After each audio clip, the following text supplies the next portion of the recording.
Kozhikode Chullikkaparamba Cheruvadi road പണി വേഗത്തിൽ പൂർത്തിയാക്കണമെന്ന ആവശ്യവുമായി നാട്ടുകാർ. പാലം ഉൾപ്പെടെ പൂർത്തിയാകാത്തതിനാൽ പ്രദേശത്ത് യാത്രാക്ലേശവും രൂക്ഷമാണ്.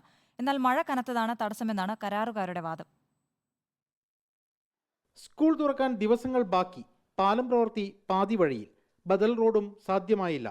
പരാതി പറഞ്ഞെങ്കിലും പരിഹാരമകലെയെന്ന നാട്ടുകാർ. ഞാൻ ഇവിടെ ഈ പാലത്തിന് ഈ റോഡ് തൊട്ടയൽവാസിയാണ്. ഞാൻ ഇവിടെ കുറേ കാലം ഇവിടെ താമസമായിട്ട്. പക്ഷേ ഇതിലൊന്നും നടന്നു പോകാനുള്ള ഒരു സംവിധാനം ഇവിടെ ഉണ്ടായില്ല. അല്ലെങ്കിൽ ഈ പാലം വർക്ക് ചെയ്യുമ്പോൾ ഒന്നുകിൽ സ്ലാബ് ആദ്യം വാർക്കേണ്ടി, അതുമില്ല. അല്ലെങ്കിൽ ഈ അപ്രോച്ചായിട്ട് റോഡ് വേറെ ഉണ്ടാക്കേണ്ടി, അതും ചെയ്തില്ല. ഇപ്പോൾ റോഡ് ഉണ്ടാക്കുമ്പോൾ ഒരു ബദൽ സംവിധാനം നമ്മൾ ആദ്യം ആവശ്യപ്പെട്ടാണ്. പരാതിയായിട്ട് നമ്മൾ എം എൽ എ സംസാരിച്ചിട്ടുണ്ട്.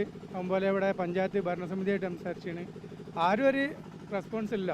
എന്താ തോന്നിയ പോലെ ഇങ്ങനെ നടക്കുകയാണ്. കോൺട്രാക്ടർമാർക്ക് തീരെ വരുന്നില്ല. ചുള്ളിക്കാപ്പറമ്പ് ചെറുവാടി കാവിലട റോഡ് പ്രവർത്തിക്ക് 8.07 കോടി രൂപയാണ് വകയിരുത്തിയിട്ടുള്ളത്. അശാസ്ത്രീയ നിർമ്മാണവും പ്രവൃത്തിയിലെ വേഗതയില്ലായ്മയുമാണ് ദുരിതം വിതയ്ക്കുന്നത്. Cheruvadi health centre, government higher secondary school തുടങ്ങി നിരവധി സ്ഥാപനങ്ങളിലേക്ക് എത്തുന്ന ആളുകൾക്ക് ആശ്രയിക്കേണ്ട പാതയും ഇതുതന്നെ. പ്രവൃത്തി 3 മാസത്തിനകം പൂർത്തിയാക്കുമെന്നാണ് കരാറുകാരുടെ വാദം. വർക്ക് തുടങ്ങിയിട്ട് ഒരു മാസമായിട്ടുള്ളൂ. ഇത് കട്ട് ചെയ്ത് കഴിഞ്ഞിട്ട് ഈ 2 ദിവസത്തിനുള്ളിൽ സ്ലാബ് ചെയ്തിട്ട് ആളുകൾക്ക് ട്രാഫിക് നടക്കാതെ സ്കൂൾ തുറക്കുമ്പോഴേക്ക് നടക്കാൽ കണ്ടീഷൻ ആയി കൊടുക്കാനാണ് നമ്മൾ പ്ലാൻ ചെയ്യുന്നത്. ഇവിടെ ഇതിനപ്പുറത്ത് 2 റോഡ്സ് ഉണ്ട്. ആ റോഡ് വഴിയാണ് ആളുകൾ ട്രാഫിക്കബിളാണ് 2 റോഡുകൾ.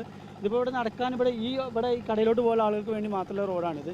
ഇപ്പോൾ എന്തായാലും ഇത് 2 ദിവസത്തിനുള്ളിൽ സ്ലാബ് ചെയ്ത് ഇതിന് മുകളിലൂടെ വേറെ ഒരു ബദൽ റോഡ് ഉണ്ടാക്കാനാണ് പ്ലാൻ ചെയ്യുന്നത്. ഒക്ടോബർ ആകുമ്പോൾ ഈ റോഡ് ഫുള്ളായിട്ട് ടാർ ചെയ്ത് BM ചെയ്യാനുള്ള പ്ലാനപ്പ് ചെയ്തുകൊണ്ടിരിക്കുന്നത്. സ്കൂൾ തുറക്കുന്നതിന് മുൻപെങ്കിലും റോഡായില്ലെങ്കിലും നടവഴിയെങ്കിലും സജ്ജീകരിച്ചു നൽകണമെന്നാണ് നാട്ടുകാരുടെ ആവശ്യം. റിപ്പോർട്ടർ, കോഴിക്കോട്.